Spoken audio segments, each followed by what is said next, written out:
welcome to everyone from Mercy Technologies. So it's a warm up, guys. Yesterday, whatever I said, I'm just trying to explain in a very concise and a precise way. So let me tell you the motivation of learning data structures and algorithms. So just ask yourself this question: how can you be a better coder if you don't know how good your code is? There should be a way to analyze if you are writing a proper code. There should be a way to find out if you are doing it in a better way, and that you can know if you have good knowledge in data structures and algorithms. As we move into the session, we'll be knowing how to calculate the time and space complexity of whatever the piece of code that you're writing. And this is very important because you need to access or you need to assess yourself on how you're doing or how you're performing. So guys, importance of learning data structures and algorithms. People, I asked to many recruitment placement officers and all. So I was asking, why is data structures and algorithms very important in the placement, be it college students or be it experienced people? So asking, why is it so important in computer science? And the answer that I came to know is it's not important in computer science, but it's computer science. That's that powerful, guys. One more thing is, if you have good knowledge in data structures and algorithms, you'll be feeling unique. That uniqueness differentiates you from huge IT crowd. There are many people who are striving to get jobs, but if you have good knowledge on this, if you are able to say how much time or how much space your program consumes, or if you are able to say that you are writing efficient code, which means it's differentiating you from the huge IT crowd, and you have a very good edge of clearing the interview.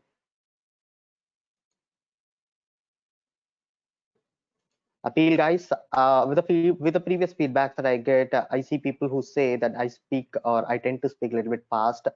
I just want to say that in case you're feeling it's very fast, just tell me so that I can slow down myself and I can make sure that you are attending or that you're grasping everything that I'm trying to speak or trying to teach you. So what is data structures and algorithms? There are various data structures and algorithms that we need to learn. A few of them I've written here. The left side is the data structure. The right side is a few algorithms: linked list, stacks, queues, trees, Dijkstra's, Bellman, Ford, Floyd, Warshall, Prim's algorithm, quicksort. See, all these are fancy stuff, guys. People, when they hear all this for the first time, they feel okay. Maybe it's very hard. Maybe it's too hard to learn, etc. For the people who feel it's very hard, guys, I'll say it's a very basic thing to learn. It's basic stuff to learn. It's easier to learn provided you're given the right guidance, you find the right people, you find the right resources. If not, you'll be lost somewhere in the World Wide Web, and like you feel it's very hard to learn because it's a huge ocean. But at the same time, it's not that hard if you are given the right guidance. And this is very important to clear the interviews, guys. Let me reiterate, it's not just for freshers, it's even for experienced people. I see many product based companies who have this mandatory round of data structures and algorithms. So great thing is, guys, we are already using these data structures and algorithms. Like for example, a few of them that I have listed. Linked list, we use a music player, and to come next song or the previous song, we use a linked list internally. Stack, for example, let's say you start browsing and you go into you open new links. At the same time, you do sometime go back in the browser, right? So it stores all the web pages in the stack so that it will be easier to come back to the previous open browser, previous open tab, you can say. So Q, the operating system job scheduling. For example, you use Android, iOS, or Windows, any operating system, and there are job schedulings that are going on inside internally. So for these queues I used. So what about trees? All the file systems in any operating system. Let's say you open a folder. Inside that there is there is a file, or inside that there is a folder. So what happens is everything is stored internally using tree data structure.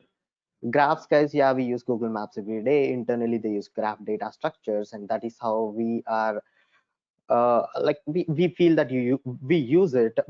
But the thing is, like, we are using this data structures internally. How they are internally implemented is by using all this. There's a try data structure. We open WordPad, Notepad, we open Microsoft Word, and sometimes when we try to write something wrong, if the English spelling is missing, then there will be a red line which comes under it. So how That red line comes is because it knows that you have written a wrong spelling. How it knows that you have written a wrong spelling? Because it internally uses a try data structure. What is a try data structure? We can know if we move forward or while learning data structures, right? It is this important. I mean, it's easier to learn. We are using them already. The only thing is we need to learn how these are implemented, right? So let me move forward.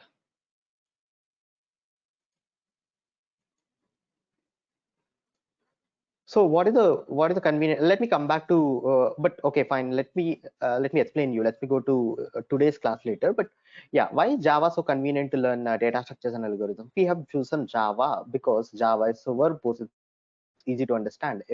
Anyone who sees the Java code for the first time, at least they are able to read. Okay, this method does this one. This is the integer type. This is a string, right? This is so verbose. It's easy to understand, and there's a huge programming community so that you can ask for any doubts if you have, and there are plenty of resources available online. Let's say you try to learn it using some other programming language like Python or Ruby or any newly coming programming language. Forget about C and C++. These are traditional ones, but Java is something that gives you an ample opportunity for you to learn and ask for some more resources. So I'll be telling you the approach and the resources at the end, guys. Let me finish it up fast. Yesterday we have done two programs, right?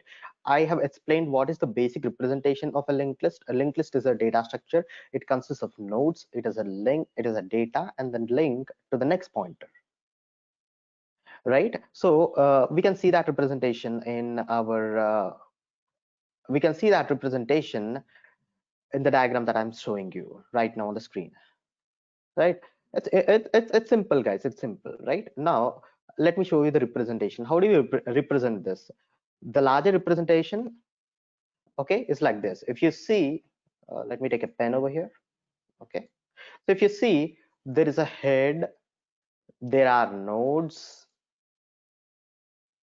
right? There are nodes, and there is null, right? The important things to be remembered in linked list is head, is null, is node, and it is one more thing is the pointer that points to the next node.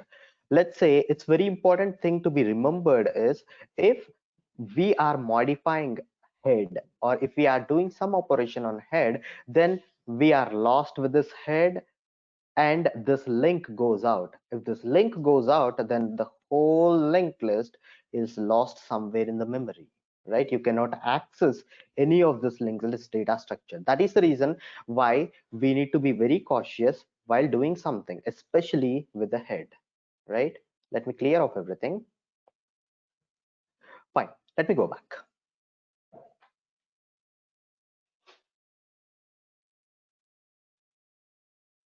Okay, this is small analogy, guys. This I saw somewhere. Like linked list data structure says, I know a guy who knows a guy, right? This is how it is. Let's take our previous diagram. So what the linked list says, this says I know a guy. This node says I know a guy who knows a guy. This node knows this one, and in turn, this node knows one more node, right? So whenever I speak about linked list data structure, it is a single linked list by default, guys. Okay, so there is double linked list, but if someone asks you for double linked list explicitly, then it is a double linked list. In case it's not, then we are actually speaking about a single linked list, right?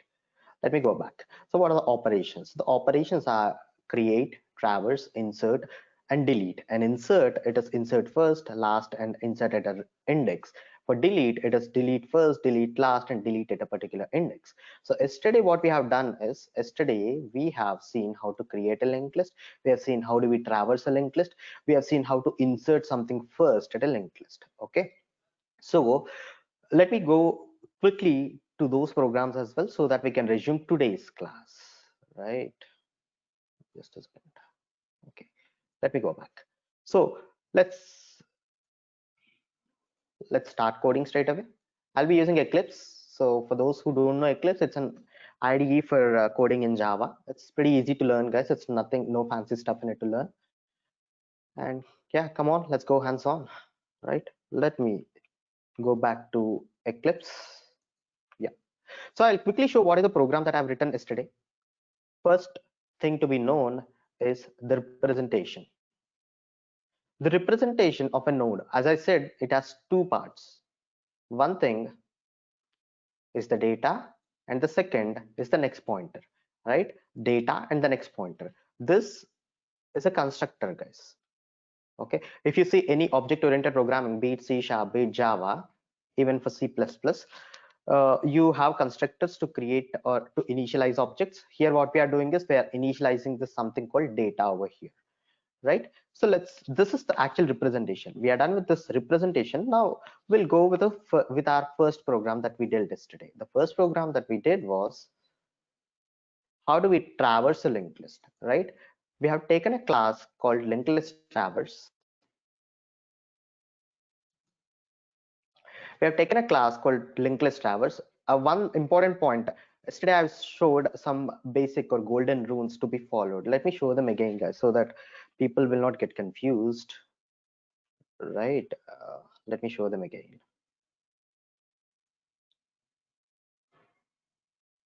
Yeah, thumb rules to be followed. By looking at the method signature, the interviewer should come to know or to come to a conclusion about what you are trying to write.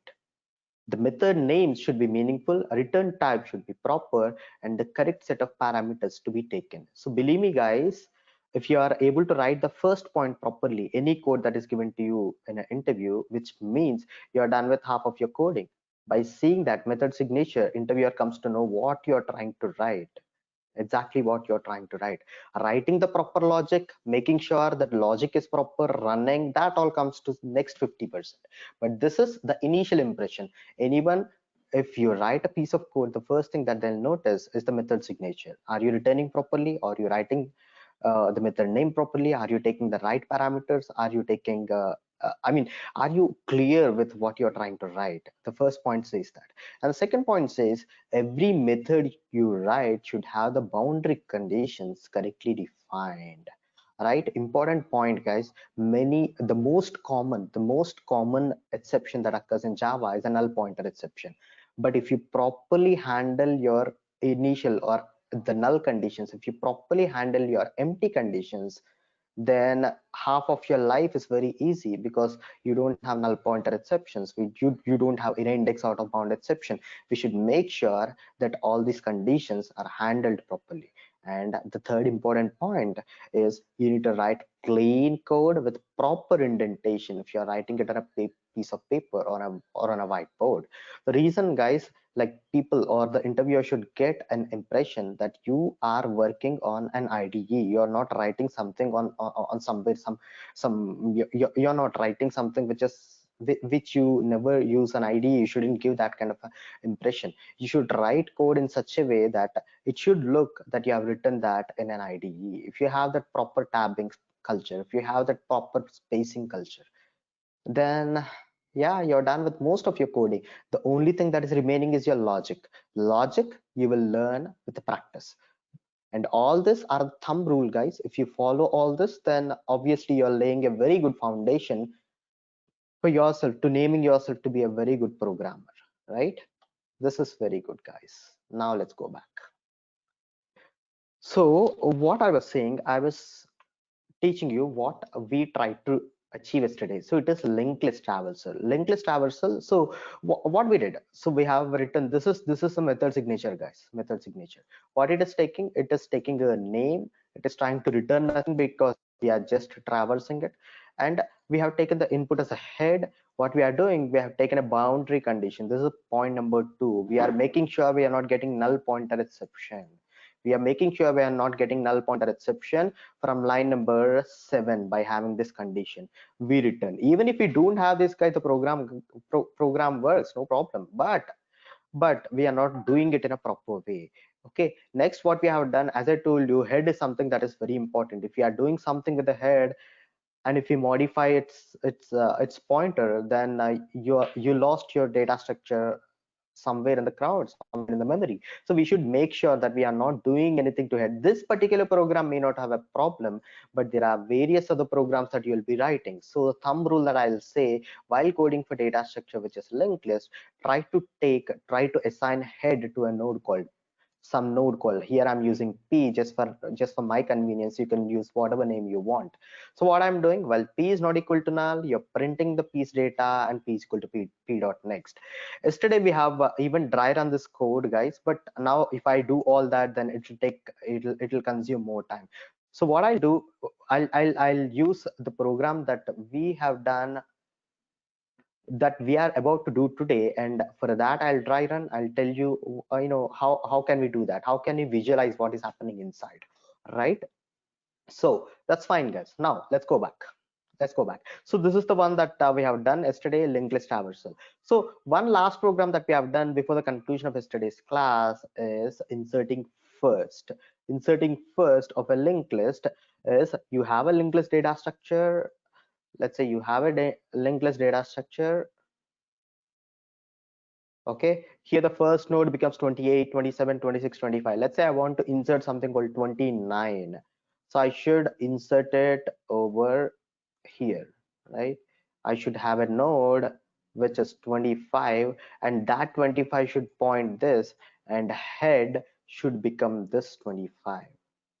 So we have written code for that, guys, yesterday. So let me show that as well. Let me go back.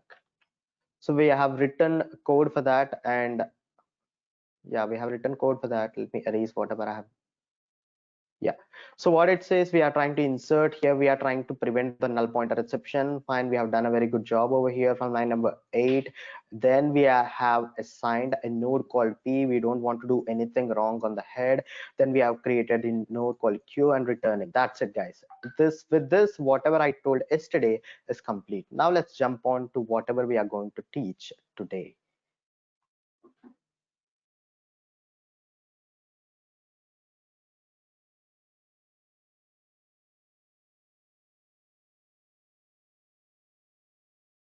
So after the class from yesterday, I was overwhelmed with the response, guys. What I understand is I've spoken with few people after the class and they liked it. They've given me they've given me a few feedbacks, and yes, I take it positively.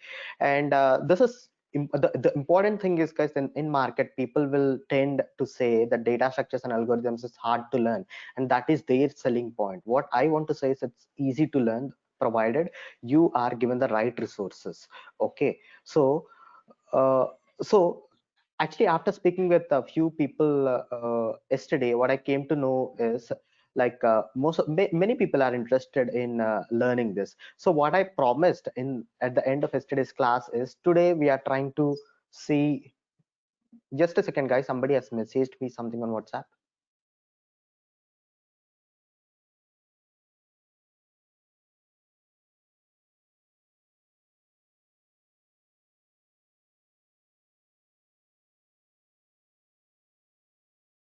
Guys, just want to ask you one thing. What is the screen that you're seeing right now? I see a few people who are saying that they are not following the refresh rate of the screen.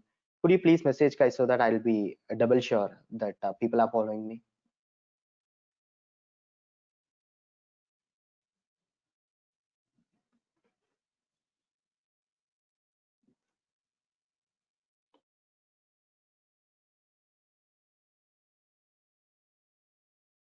Guys, what you're seeing on my screen?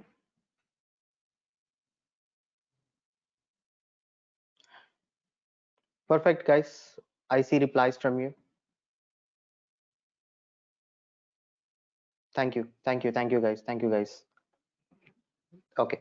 Okay, so the insert first. I see one person who asked me to explain insert again. So the problem is, you can review the recorded session.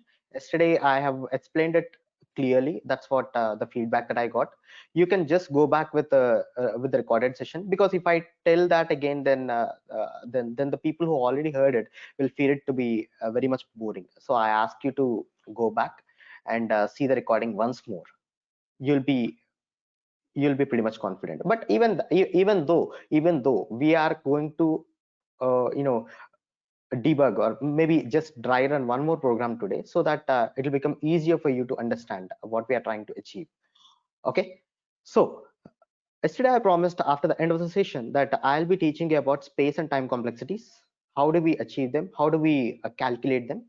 And for all the programs that we have done till now, only two programs. Today we are going to do one more program. It's a very interesting or very famous interview question, and we'll be calculating space and time complexity for that. And I told that how do we run these programs? See, we can have a main method and we can run, but yeah, we need to have some already available stuff.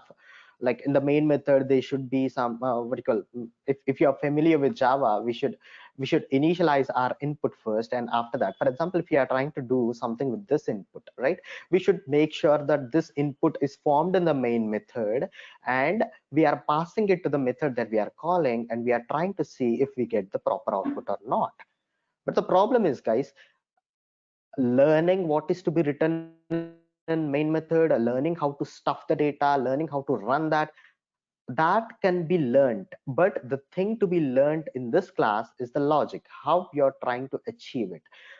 So the shortcut for that would be, like I told, we can practice that using hacker rank. What it does, it only expects us to write the logic. If you are able to write the logic, it gives you all the input, it gives you n number of test cases. You need to pass every test case, and after that you could be confident, okay, fine, my program is working, my program is running properly. At the end, I'll take a very simple hacker rank problem. I don't want to take a complex one and make you not understand that. I'll take a simple hacker rank problem, and we'll try to see how sample data is given and how the output is given.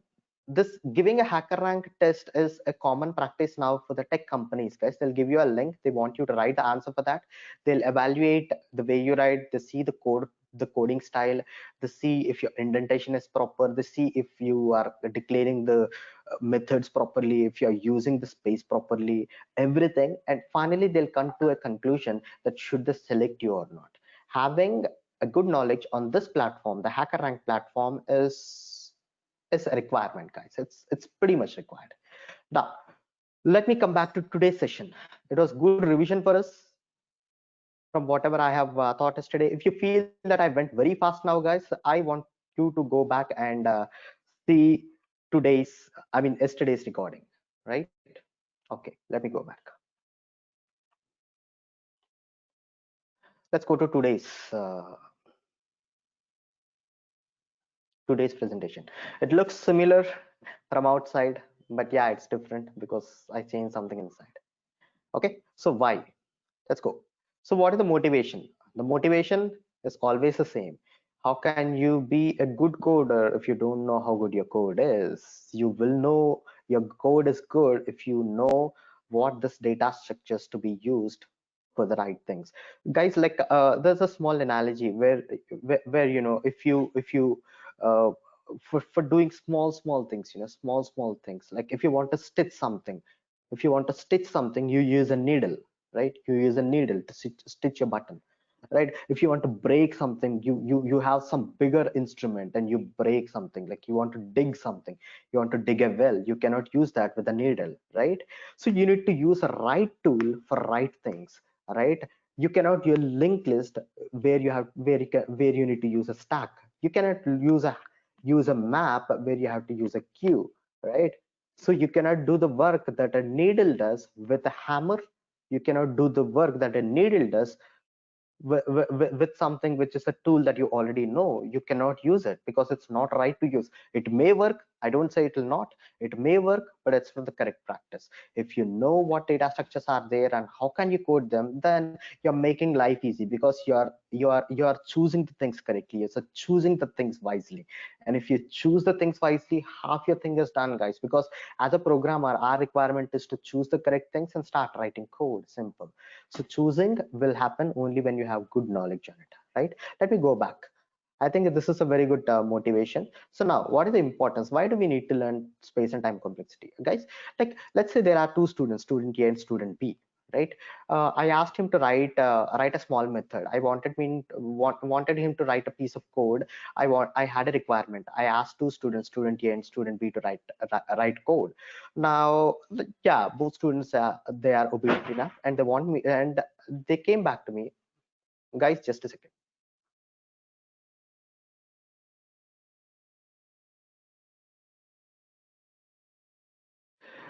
Guys, I see a WhatsApp message that the screen is stuck. I just want to say that please refresh. Please refresh the screen.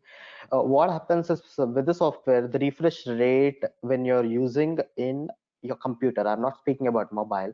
When you're using that in a computer, the refresh rate of the screen is low. So I want you to refresh it. My voice will be moving forward, but the screen will be stuck, right? So I want you to refresh it so that you'll be coming back to the point where I am teaching, right? It'll be easier for you to follow what I'm teaching,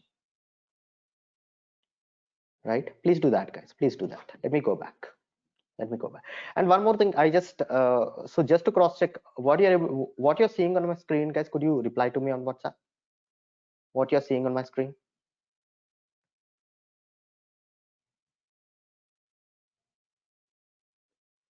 What's there on my screen?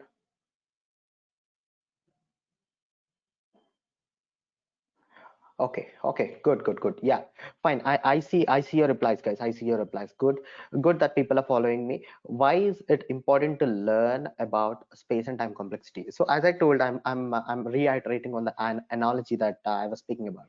So let's say there are two students, student A and student B. I, as an instructor, I have given a small problem for them to solve, and they both are good students. Okay, they both are good students. I gave them homework, and yeah, they did their homework. As an instructor, how do I decide who has done better? Who has done better? How do I do that? How do I decide that? Right? They should be a pattern of evaluation, right? There should be a pattern of evaluation. I cannot say, okay, A has written the program, I tried to run it on my laptop, it was able to run in 1 second. B has written a program, it was taking 1.1 second to run, so A has done very well, right? I cannot do that.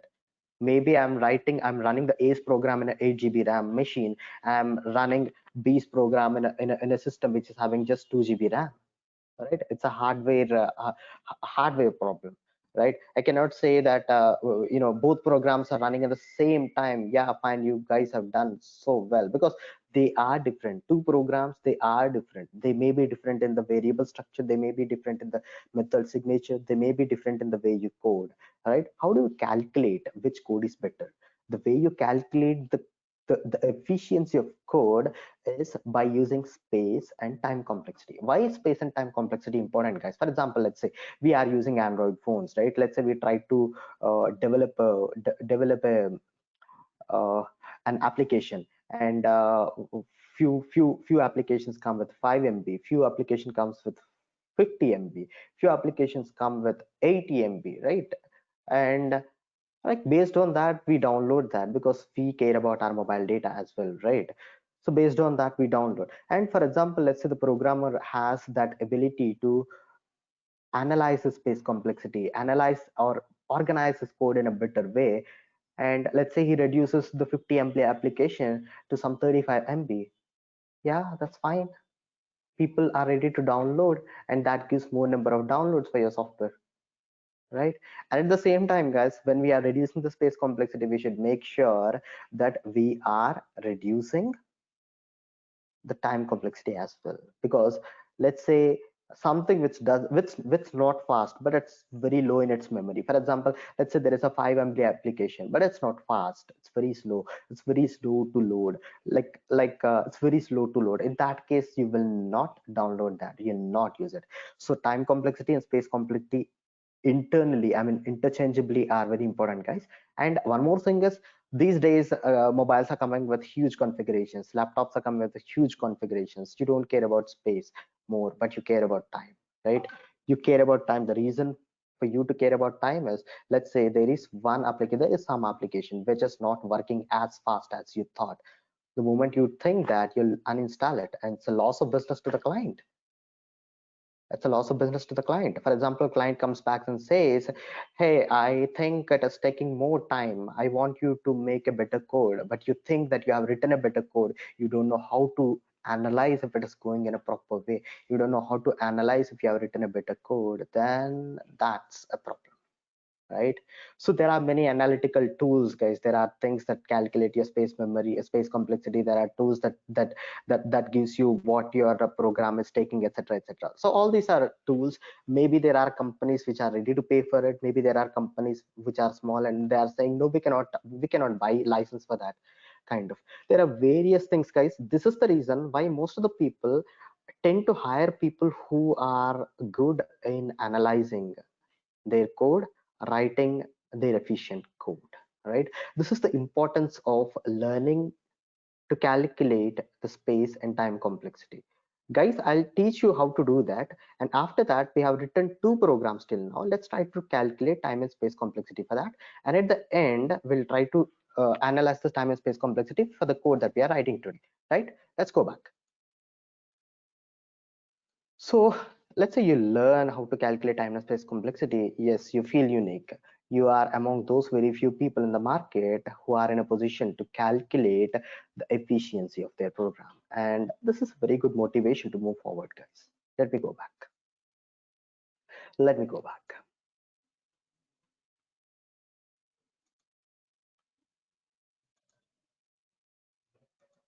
So how do we do it? So there are people who say my this method takes order of n space complexity. This takes order of 2n. This takes order of n power 1. This takes order of log n. So this is done by using asymptotic notations. Let me read out what is an asymptotic notation. Asymptotic notations are languages that allow us to analyze the algorithm's runtime performance. Asymptotic notations identify running time by algorithm behavior as the input size for the algorithm increases. This is also known as algorithm's growth rate. Usually, the time required by an algorithm falls under three types. Right here, the important points to remember is based on the input size. Let me take this. Based on the input size, so identifying running time by of an algorithm by the input size of and the algorithm's time or space increases. Like for example, let's say you have written a program and the input size is 100, right? It takes the same space even if you put 100, even if you put 1000, even if you put 10,000. Then how do we calculate what is the space complexity of that? For example, let's say your input rate is increasing, then as the input rate increases, is your algorithm behaving in such a way that its time also increases, its space also increases, right? So that is the reason it says also known as algorithm's growth rate. Growth rate of time is called as time complexity. Algorithm's growth rate of space is called as space complexity, right? So time required by algorithm falls under three types, right? Let me remove that. I think you're clear with this, right? If you see an example, it's easy. It's very boring to learn what you call definitions. Let's go with this one. So there are three cases: best case, average case, and worst case. For example, let's say you have written a program. You say in the worst case, I mean, in the worst case, it takes this time. For example, let's say you says in the worst case, it takes 5 days for me to prepare this assignment. In the worst case, it takes 2 days for me to complete this assignment. In the worst case, right? In that worst case, we are using this big O notation, right? So there is an average case, right? There's an average case where you feel, let's say I give you an assignment, you feel, okay, I can complete this in 1 day, but maybe what if I fail, if I fail to write the logic?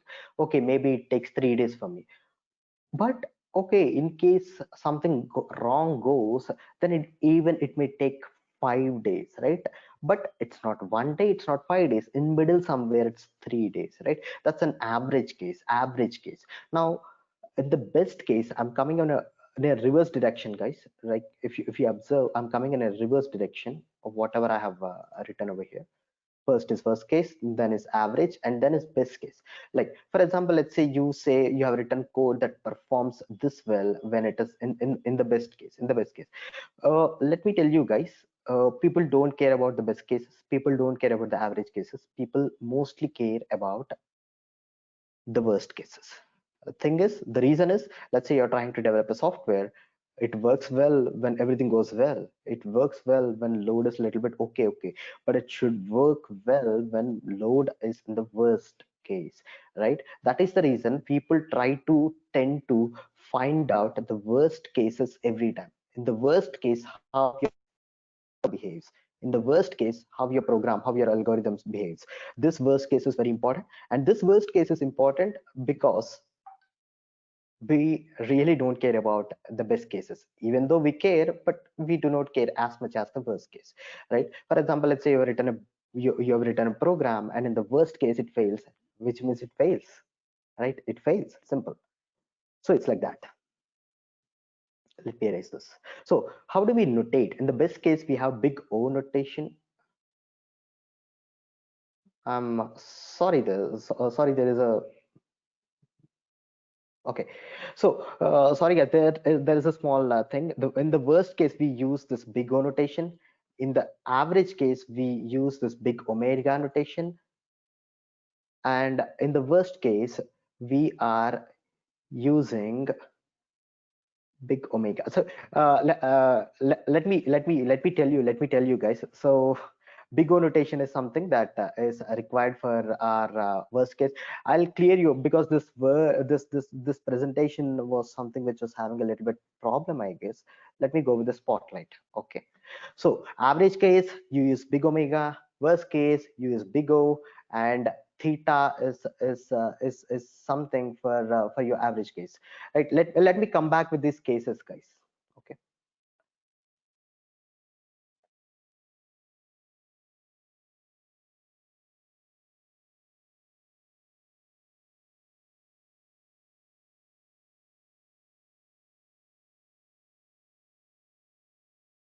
Uh, yeah, guys. So sorry for this. Actually speaking, it was just a copy paste problem. So for the best case, use big O notation. Okay. No, for the best case, use omega notation. For the worst case, use big O notation, and for the average case, use theta notation. And we don't care about this theta, and we don't care about this omega, but we actually care about this.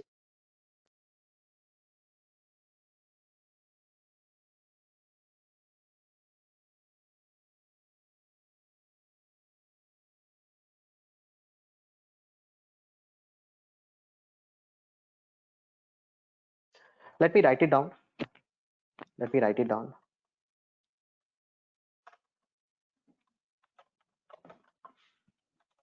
Okay, let's not speak about all the other cases, but the worst case.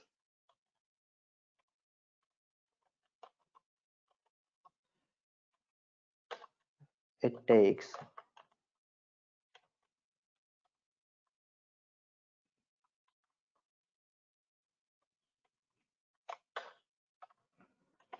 big O notation. Okay, let's move forward, guys. Let's move forward. It's a copy paste problem, and it confused a bit. It confused me a bit, but yeah, the simple problem. People can understand it. Let me go back.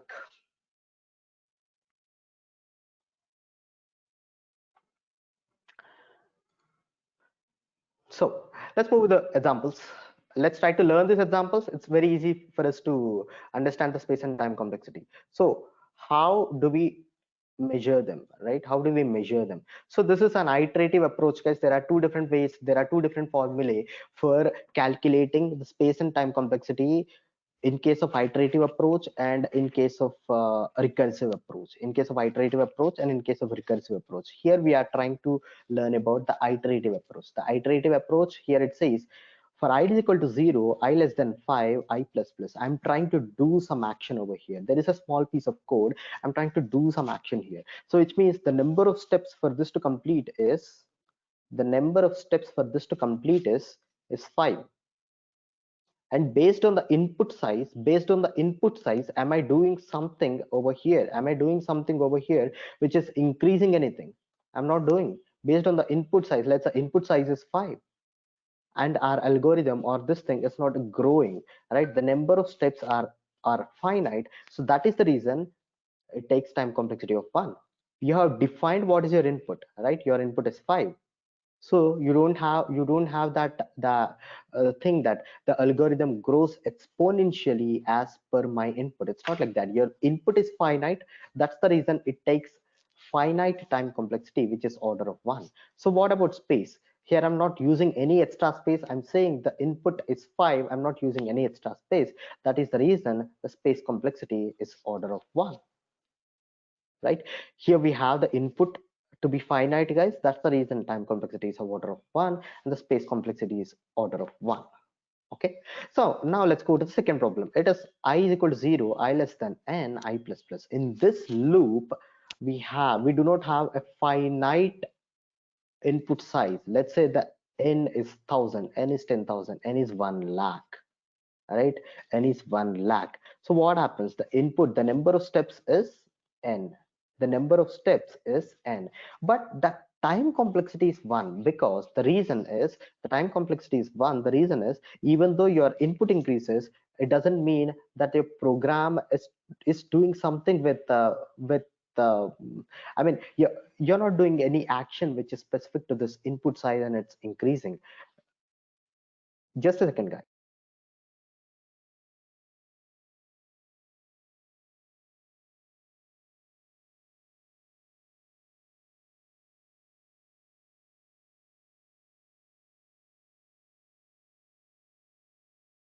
Yeah. Okay, fine, guys. Let me move forward. Let me complete everything quickly. It'll be easier.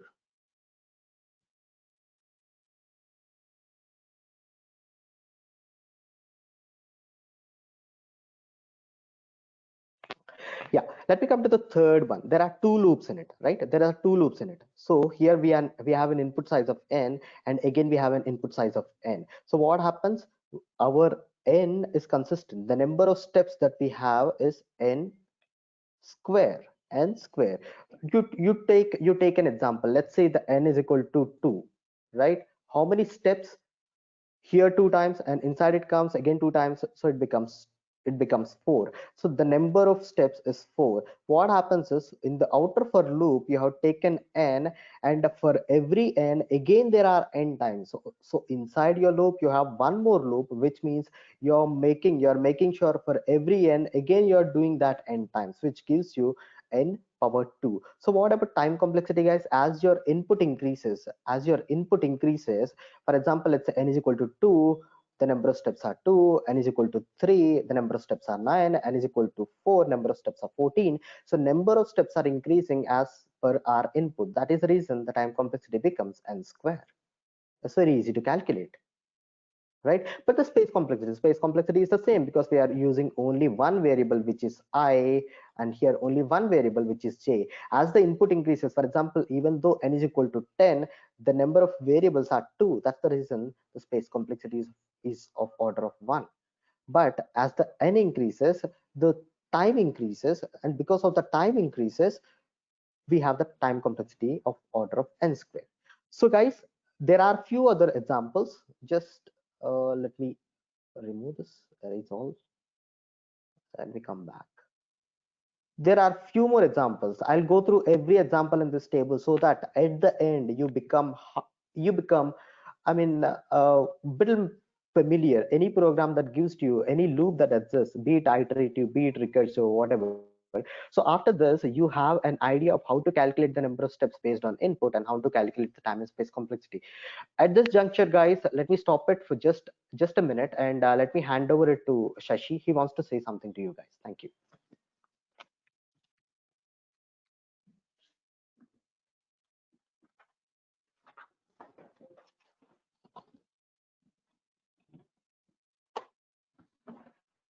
Hi everyone. Thanks for joining this free session on data structure and algorithms. I hope you guys enjoying the session. So Chinni Sari is explaining very in depth. So this effort we are taking under Mercy Technologies. So as we promised, this is a free session and completely free. And we would like to announce one of the important, announcement. So you might be, wondering like how we could able to give this free, because like we would like to intimate the students that we are doing this effort, and as part of this we are starting our master course, master data structures course.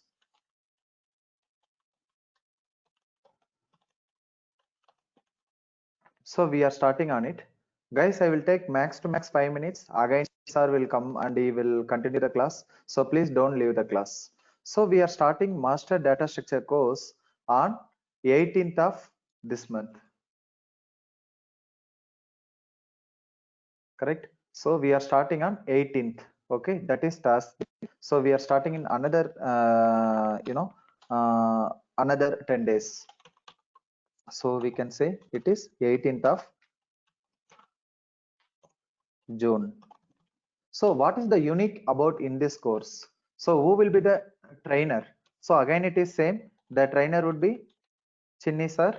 So he will be driving the effort. Whatever we are teaching, it will be like, today is around 1 hour, yesterday around 1 to 1.5 hour. But in the master course, Chinni sir will be planning to have the sessions, almost more than 2 months. So Chinni sir will be handling this. So the duration will be, I can put approx 2 months, but it will be, overall it will be more than 40 to 45 classes. So each day we will be spending around 1 to 1.5 hour session. So what you can expect, the expectation you can do is, so whatever Chinni sir is covering, because we have time complexity again here, max to max we can use only 1 to 1.5 hour, correct? So, but in our actual class, we will take the topic one by one. If I am not wrong, Chinni sir will be explaining time and space complexity around 3 classes. It will be around 3 to 3.5 hours, very in depth.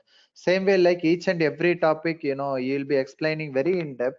So you can expect like all the things will be from practical to theory, correct? From practical to theory. So because Chinni sir, if you ask me, he is a software engineer.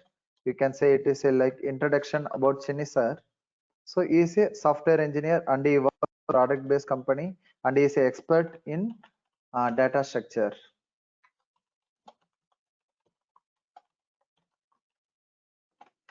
If you say he's a Java developer by default, and he works in a product based company,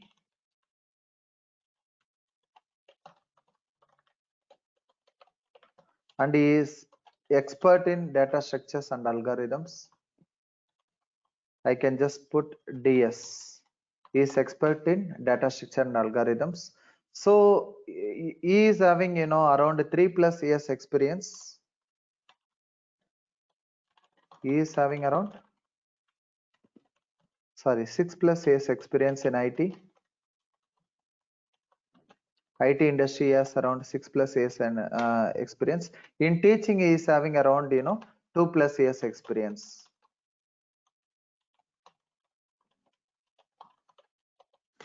So this is the introduction about the trainer. And if you ask like what you can expect from the class, from the course, everything we will cover from practical to theory. So you might be aware that very few institutes they teach about this data structure course, correct? So and also like very few people who are working in IT industry they will be conducting, and also the course duration might be less, the fee might be very big, but our approach will be everything from practical to theory. Okay, we concentrate mostly on real time problems, mostly on real time scenarios, right? So we will take some problems, how we are going to solve, we will work out step by step, right? This is what we do. So you can expect like very in depth. So when you are completing the when you are completing this course, right? So you could able to crack any product based interviews. When you are completing, you can able to crack any interviews.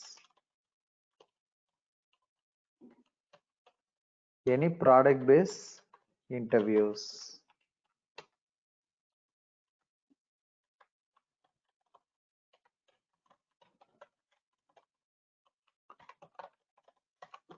So along with that, consider if you are working, even it is useful for you whenever you are developing, enhancing any, enhancement, or you are developing, you are starting a new project from the scratch.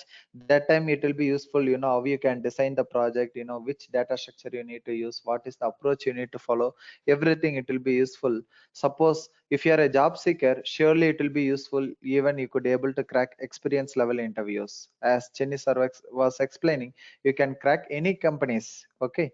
And suppose you might be thinking, so we plan to, the timing will be weekdays from morning to morning, around 8:30 to 9:30. The timings can be from 8:30 to 9:30. If needed, we can increase the time little bit in future. For now, we are going with 8:30 to 9:30. Correct?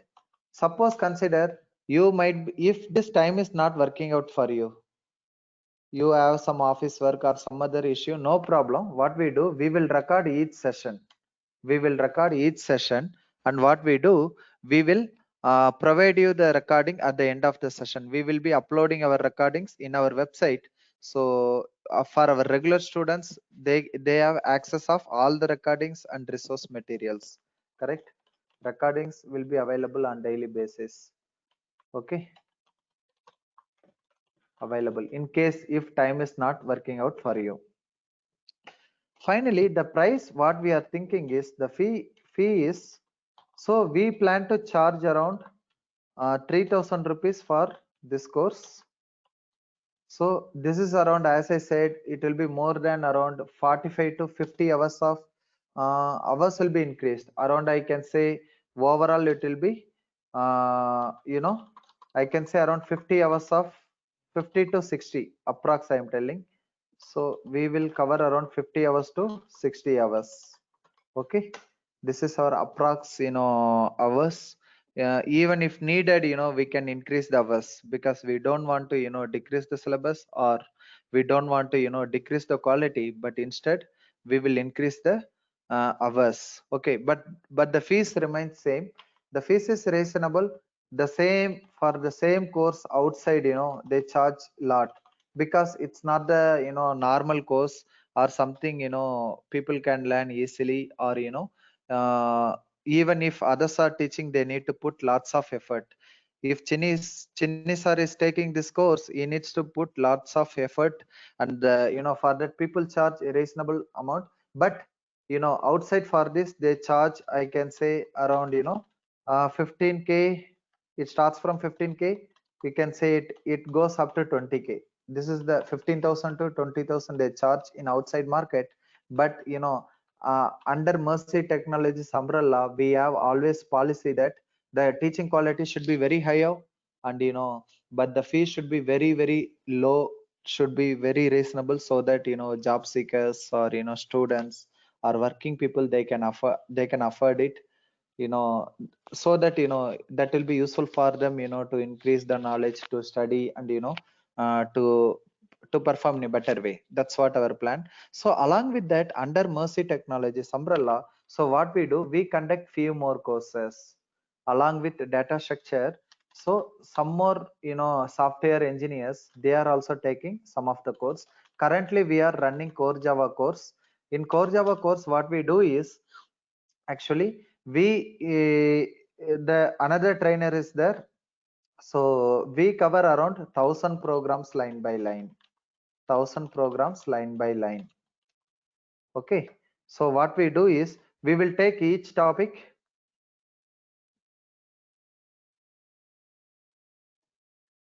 So we will take each topic, we will cover from practical to theory. That is our another approach. For core Java also, it is our all in hands-on. That is what our plan. So if you observe,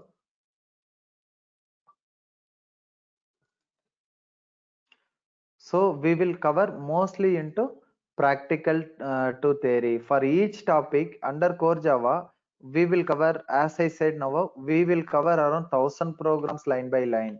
Even if you are new to Java programming, you no need to worry. Even if you are new to programming itself, you no need to worry, because our approach is we will start from ABCD and we will take you step by step. Even working people also they are attending. We have students across globe, from US, Africa, Italy, Australia, India. So many countries we have students. We will start from all over world. So each topic we will take one topic and we will cover in depth around 30-40 programs under each topic. Okay, we will be covering it. So if you see in collection API is one of the important topic in core Java. You guys might be aware of it. In collection API itself, we will cover around 100 programs line by line. So again, like all topics are interdependent. Our approach will be always like ABCD, then go in depth. So mostly we will cover real time. We will tell like how that concept is in project, because the trainer is working. Okay, the trainer is having around 8+ years experience. So that's what we do. Everything we cover using practical. This is collection API, right? You guys might be seeing it. If you see like how many programs we cover, we take like step by step. We will show you if you see observe, we will start from A, then like overall if you see this page, overall it has around you know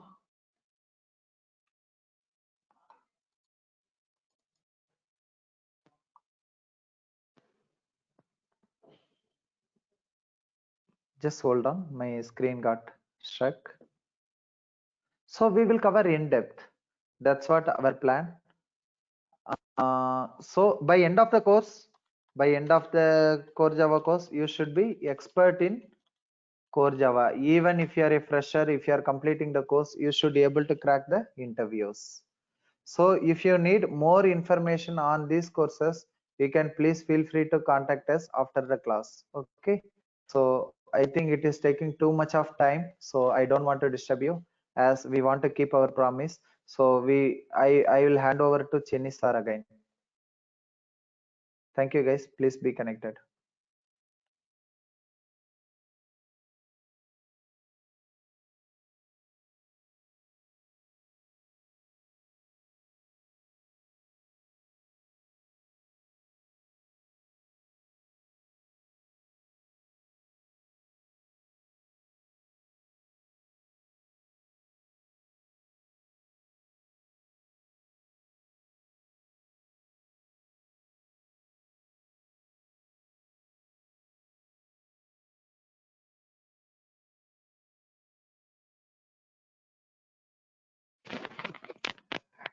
So that's about the session, guys. Let me continue what we are saying.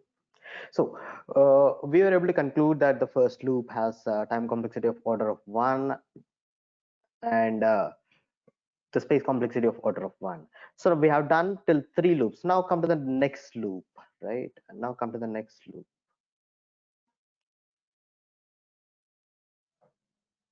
Come to the next loop, right? So what it says here, we are doing this code. This sample code has the input size of n.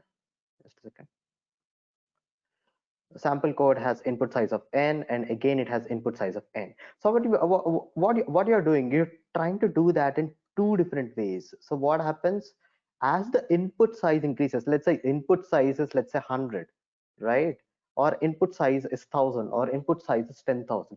What happens, you're trying to do some action only 10,000 times, and after that you're coming for the second loop, and again, since the n is again 10,000, so you're trying to do the same action. Let's say if the input size is 100, you're trying to do some action 200 times, because you have two loops, right?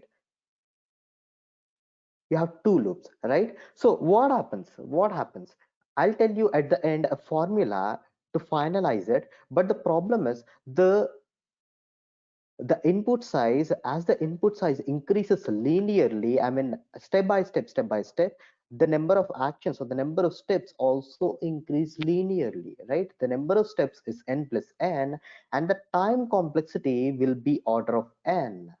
I'll tell you after this why the time complexity is order of n, even though number of steps are 2n.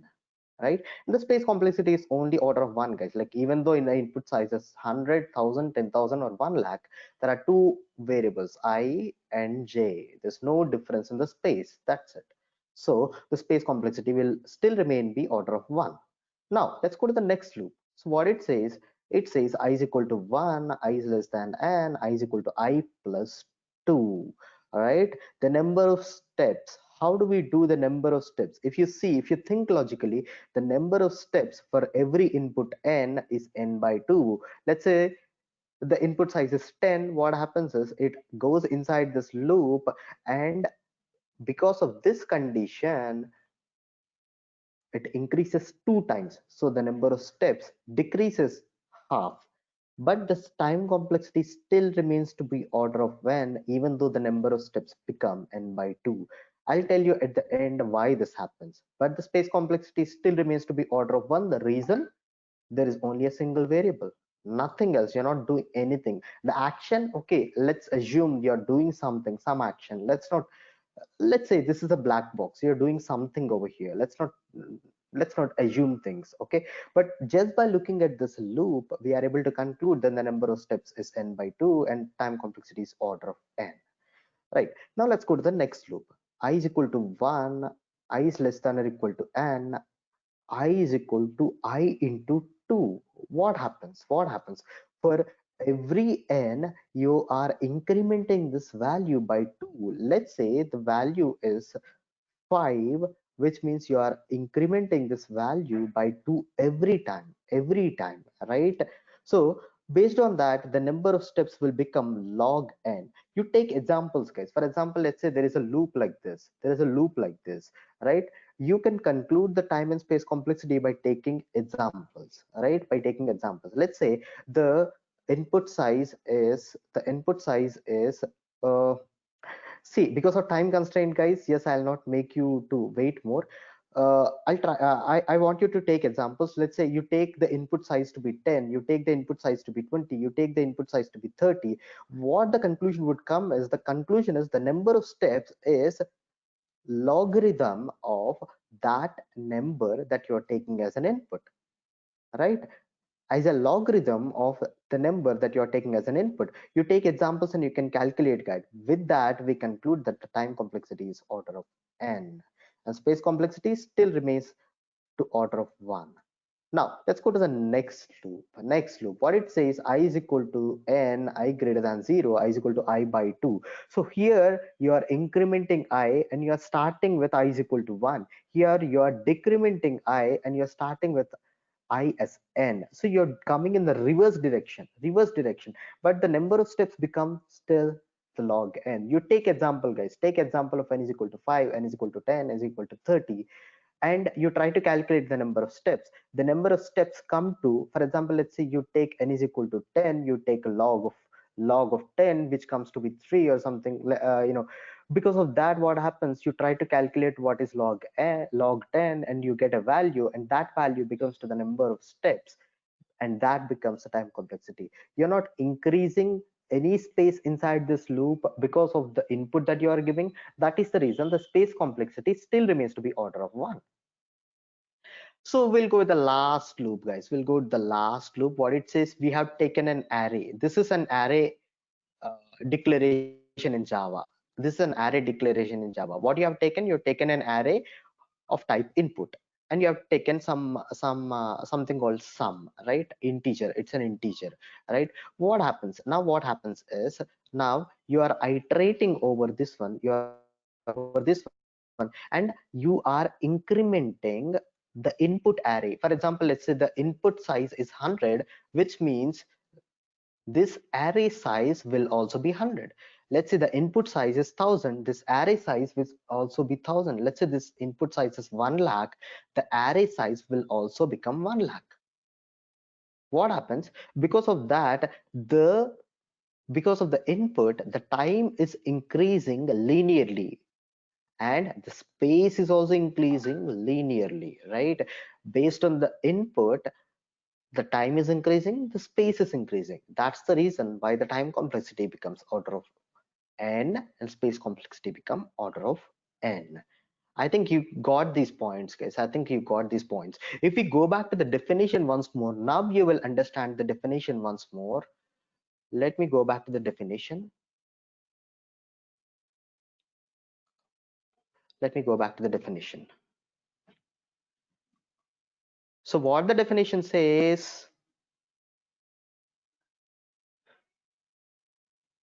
asymptotic notations identify a running time by algorithm behavior as the input size of algorithm increases. This is also known as algorithm's growth rate.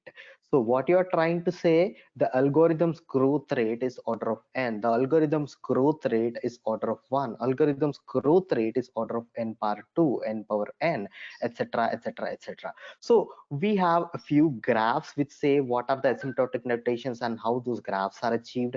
We have some formulae for that, and like we try to understand, or we try to achieve this in iterative in the present class, guys. So this is different. The way we calculate space and time complexity is different when you're trying to deal with recursive approach. In the next class, guys, I'll try to say what is a recursive approach, how do we calculate time and space complexity by recursive approach. Okay, how different it is. For example, let's say you can achieve the same thing in a program by either by iterative or a recursive approach, but which one is better? Which one is better? We can say it is better by calculating time and space complexity.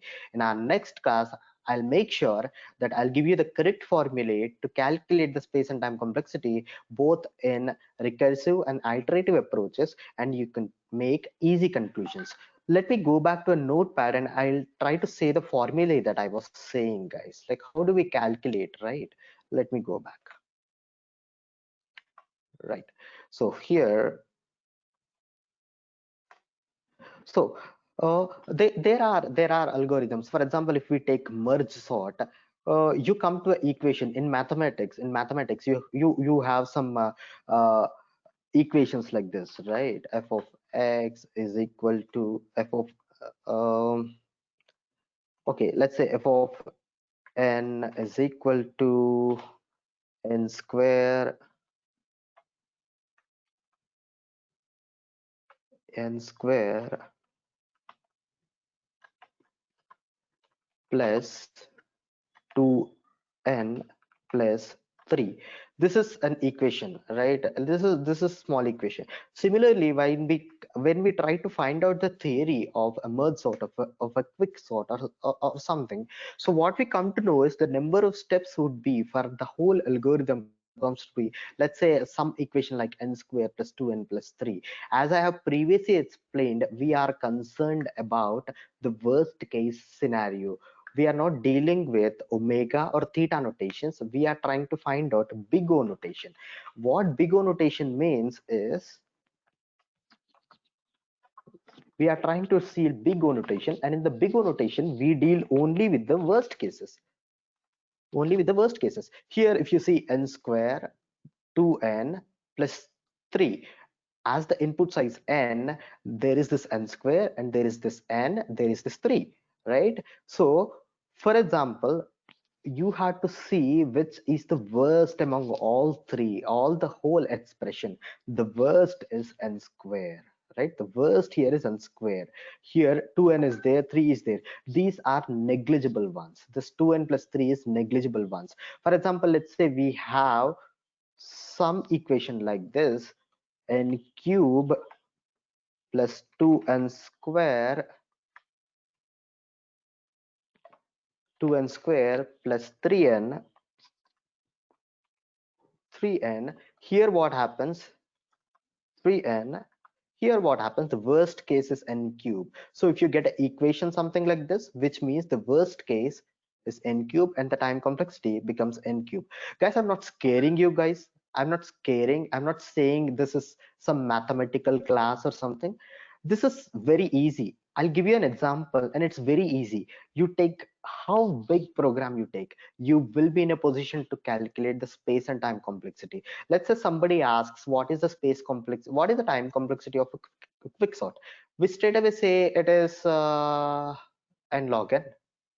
What is the time complexity of insertion sort. We say it is n square. How do we conclude it's n square? How do we conclude it's n log n? We conclude only by calculating number of steps, getting an equation something like this, and finally proving that its space complexity is n square. Even though this looks mathematics, no guys, it's logical. It's very logical. As I told you, here what we are trying to do, we are trying to calculate the number of steps. Trying to calculate the number of steps, and the number of steps is equal to the time complexity. Similarly, while we calculate the time complexity of different programs, we'll be having equations, and finally we'll conclude that the time and space complexity to be like this. Let me not waste more time on this, guys. Let me not waste more time on this. Maybe I'll try to give this in a notes. There are a few graphs for omega, theta, and big O notations. Those are not important in terms of interview, guys, but the important things is calculating time and space complexities and knowing some theory behind it. The reason why we are concluding here I told you, in case of this example, I told you that there is 2n, right? N plus n, this is the example, guys. This is the example. N plus n is the number of steps. Time complexity is still order of n, because here 2 is a negligible factor. N is the factor. Similarly, this is what we have done here. Here 3 is a negligible factor. 2n is a negligible factor. N cube is the important factor.